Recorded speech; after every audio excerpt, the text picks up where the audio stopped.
Hello and welcome to Fast and Factual. My name is Utsav Parekh and here are the top stories of the day. South Korean investigators have arrested impeached President Yoon Yeol. This follows clashes between the investigators and Yoon's supporters and guards. The investigators used ladders to breach the presidential compound where Yoon was holed up. Yoon faces charges of treason and insurrection. This is for briefly imposing martial law in South Korea back in December.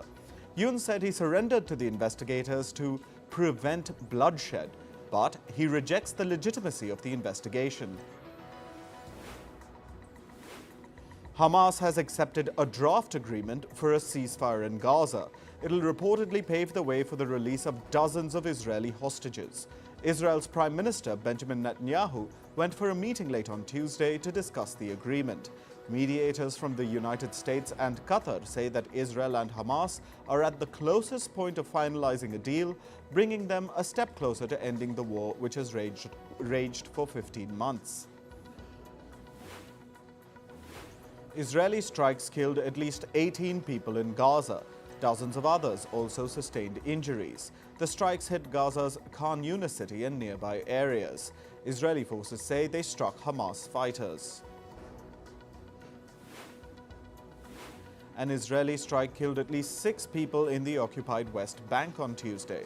Israeli forces bombed a refugee camp in the Jenin area. The strike has been condemned by Palestinian security forces. The Israeli army said it intercepted a missile fired from Yemen.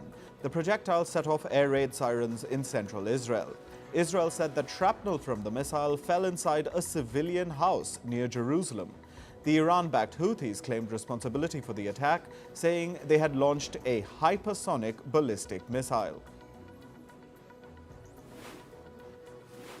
Iran's Foreign Minister Abbas Araghchi reacted after talks with European powers. He said that the European nations appeared serious about finding ways to revive nuclear negotiations.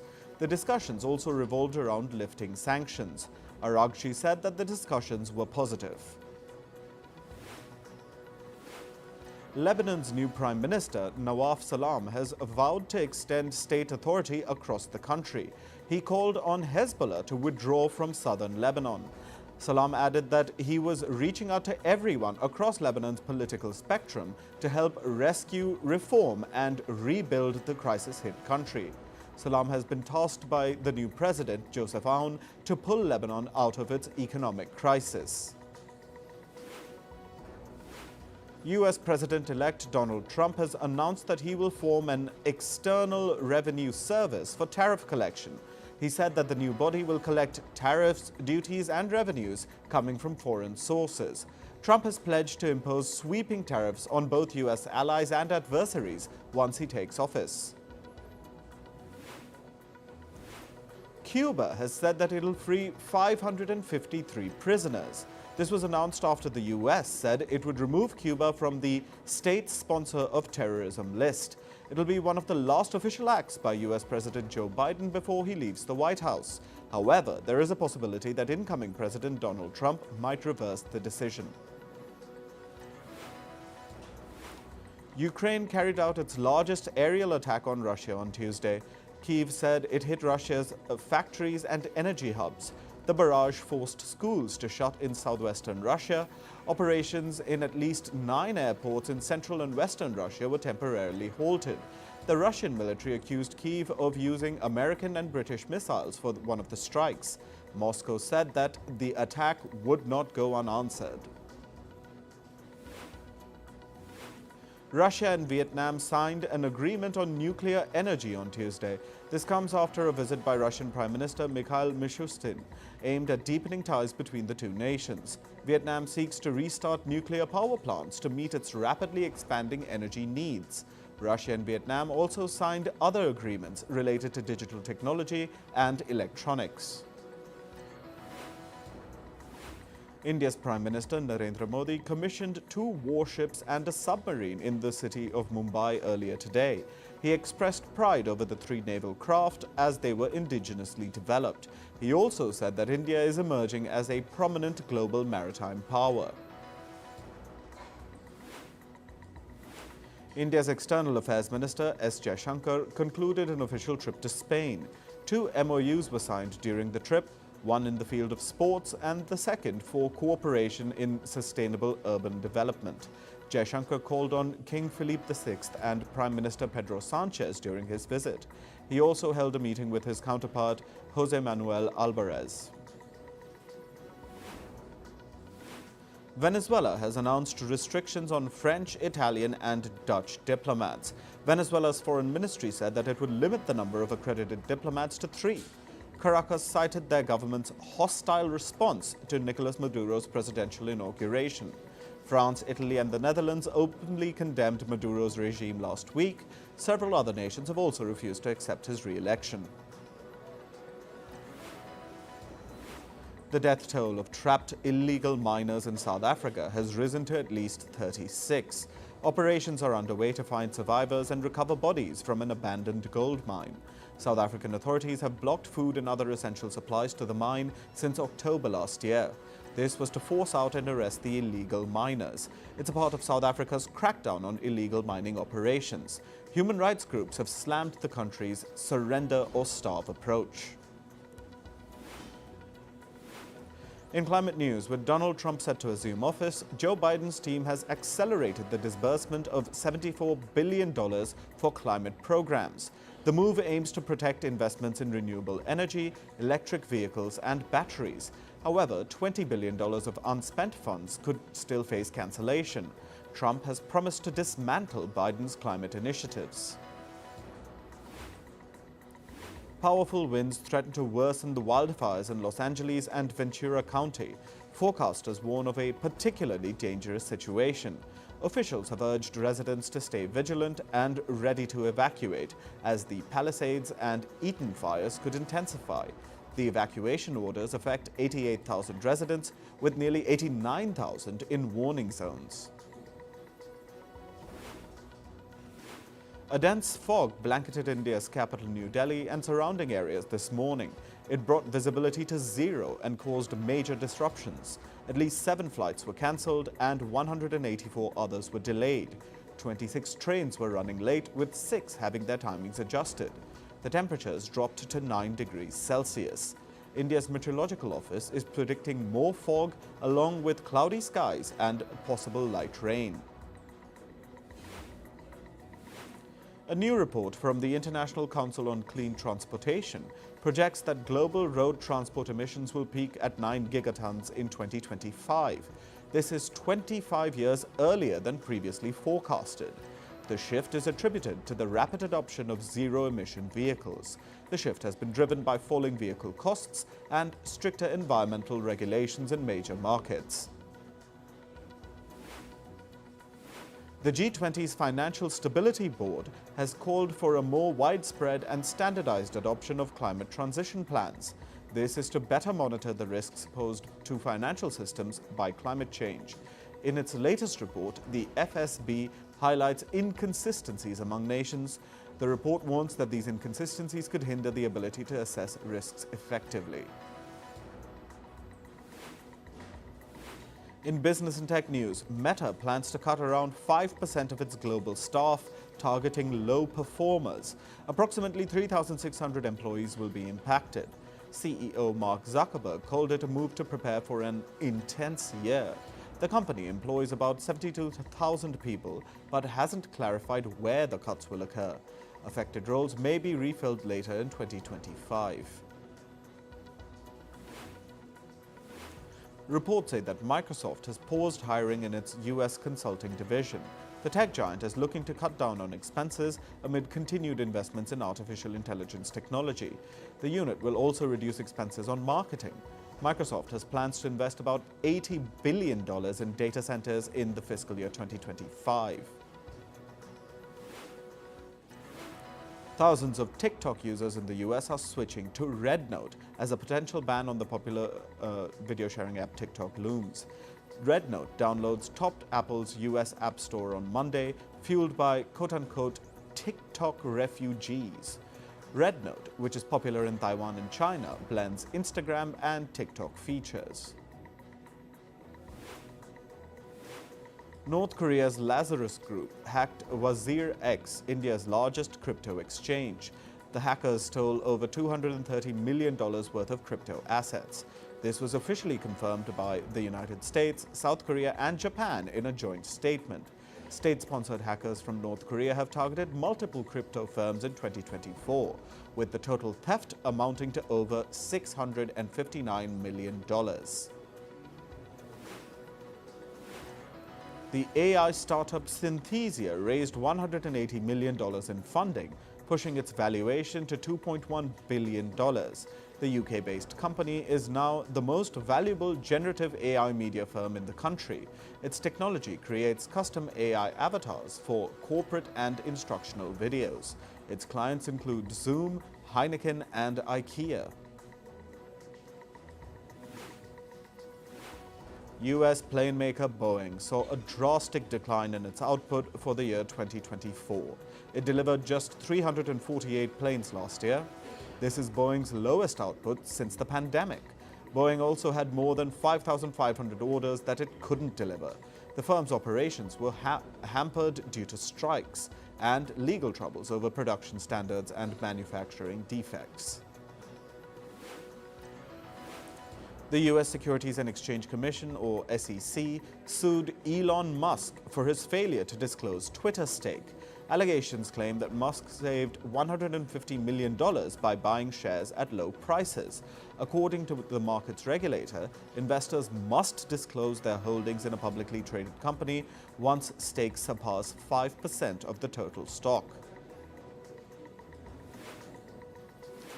The US has banned imports from 37 Chinese firms for alleged human rights abuses. The targeted companies include Huafu Fashion Co. and 25 of its subsidiaries. The ban is directed towards textile, mining, and solar industries tied to forced labor. Other companies that also face this ban are Donghai Jia Solar Technology, which develops solar energy products, and Hongyuan Green Energy. Chipmaker Intel plans to separate its venture firm, Intel Capital, into a standalone company. The move aims to boost efficiency and allow Intel Capital to access new funding sources. The standalone entity will launch in late 2025 under a new name. Intel Capital was established in 1991. U.S. semiconductor trade groups wrote a private letter to outgoing President Joe Biden. They slammed him for the new export controls on AI chips. The new regulations that were recently announced by the U.S. set export caps for about 120 countries. Chip-making groups criticized this decision, saying it was rushed without any consultation. Now we move to sports, and we start with cricket. The Indian Cricket Board, or BCCI, is planning restrictions on how much time players can spend with family while on international tour. For tours lasting 45 days or more, family members can stay with the players for only 14 days. For shorter tours, families cannot stay more than 7 days. Indian pacer Jasprit Bumrah has been named the ICC Player of the Month for December 2024. It comes against the backdrop of his exceptional performance in the Border Gavaskar Trophy. Bumrah claimed a total of 32 wickets across matches. His top performance came in the third test, where he achieved a 9-wicket haul. Indian captain Rohit Sharma joined the domestic side Mumbai for a training session in the lead-up to the second half of the Ranji Trophy. The team is expected to train through the week at the Wankhede Stadium before their match against Jammu and Kashmir starting January 23rd. In football, reports say that Cristiano Ronaldo is likely to extend his stay with the Saudi giant Al Nassr. The Portuguese talisman joined the club in 2023, triggering a trend that saw several European stars transfer to the Saudi Pro League on lucrative offers. Ronaldo's renewed contract with Al Nassr will reportedly be worth more than $210 million. Manchester City drew 2-2 with Brentford in a dramatic Premier League match. Phil Foden scored a brace in the second half, giving City a 2-0 lead. Brentford fought back, and late goals from Yoon and Christian Norgard sealed the draw. In tennis, men's world number 3 Carlos Alcaraz has entered the third round of the Australian Open. In a dominant display, the Spaniard crushed Yoshihito Nishioka 6-0, 6-1, 6-4. Alcaraz served as many as 14 aces during the match. His third round opponent is Nuno Borges of Portugal. Men's world number 7 Novak Djokovic played out another four-setter at the Australian Open. The Serb managed a 6-1, 6-7, 6-3, 6-2 win over Jamie Faria in the second round. In the process, he broke Roger Federer's record by playing his 430th Grand Slam singles match. Djokovic's next opponent is the Czech player Tomas Machac. Over in the women's draw, world number 1 Aryna Sabalenka also advanced to the third round of the Australian Open.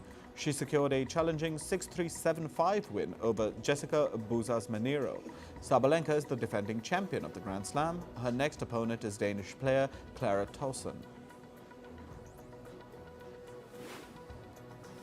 American pro golfer Tiger Woods debuted in the Golf League, or TGL. He played for the Jupiter Links Golf Club. The high-tech indoor tournament features video screens, real and artificial turf. Woods' son was also in attendance when he was in action. U.S. lawmakers passed a bill banning transgender student athletes from women's sports in schools and institutions that are federally funded. The bill was passed with 218 lawmakers voting in favor, as opposed to 206 who were against it. The bill still needs to be approved by the U.S. Congress. In entertainment news, in light of the ongoing Los Angeles wildfire crisis, there are growing concerns that the 2025 Oscars may be cancelled for the first time in their 96-year history. According to reports, the Academy is considering shifting focus from the celebration to offering support and fundraising for those people affected. Socialite and entrepreneur Paris Hilton has raised $800,000 to aid victims of the devastating Los Angeles wildfires. $150,000 have been specifically earmarked for families displaced by the Eaton fire. Having lost her own home to the Palisade fire, Hilton has been actively volunteering through her foundation. Actor Mandy Moore and her family have found refuge in Hilary Duff's home after losing their residence to the LA wildfires. Mandy's brother-in-law, Griffith Goldsmith, expressed gratitude on social media, acknowledging Duff and her husband, Matthew Comer, for their generosity. The UK premiere of A Complete Unknown, a Bob Dylan biopic, took place under the shadow of the devastating LA wildfires. Cast members Timothée Chalamet and Edward Norton shared heartfelt reflections, noting the importance of community support. Norton quoted Pete Seeger's philosophy of collective action, while co-star Dan Fogler expressed distress over evacuees leaving pets behind. Author Neil Gaiman has denied allegations of sexual misconduct brought by 8 women. He asserts that he has never engaged in non-consensual sexual activity. The allegations, detailed in New York Magazine and a podcast, include claims of inappropriate behavior. Gaiman described these accusations as horrifying and inaccurate. Rapper Sean Diddy Combs has been accused of drugging and raping a teenage babysitter in the year 2000. This is according to a new lawsuit. The unnamed plaintiff alleges that Combs and 2 associates assaulted her after she was coerced into entering their vehicle. Combs' legal team has vehemently denied the claims. The rapper is currently in jail awaiting trial on charges of sexual assault and racketeering. Actor Brooke Shields, in her memoir, disclosed that Tom Cruise apologized to her in private. This is after Cruise criticized Shields for using antidepressants for postpartum depression. Shields described the apologies as imperfect, but accepted it. The incident dates back to the year 2005. American filmmaker M. Night Shyamalan is on trial for allegedly copying elements for his Apple TV series Servant. He allegedly copied them from Francesca Gregorini's 2013 film, The Truth About Emmanuel. Gregorini claims that the show replicates her film's premise, featuring a delusional mother caring for a doll as a real baby. Shyamalan argues that the series was independently conceived years before the film's release. The legal battle between Blake Lively and Justin Baldoni has expanded. It now involves Disney, Marvel, and Ryan Reynolds. Baldoni's lawyer has issued a litigation hold letter to Marvel's Kevin Feige and Disney CEO Bob Iger, demanding the preservation of documents related to Reynolds' portrayal of Nicepool in Deadpool and Wolverine. Baldoni claims the parody mocks him amid accusations of fat-shaming and harassment by Blake Lively during the production of the movie It Ends With Us. The second season of Squid Game has secured its place as Netflix's third most watched season. The new season has amassed 152.5 million views, trailing only its first season and Jenna Ortega's Star Wednesday. Within 11 days of its release, the Korean thriller broke records with 126.2 million views. The show remains atop Netflix's non-English TV charts. That's all for this episode.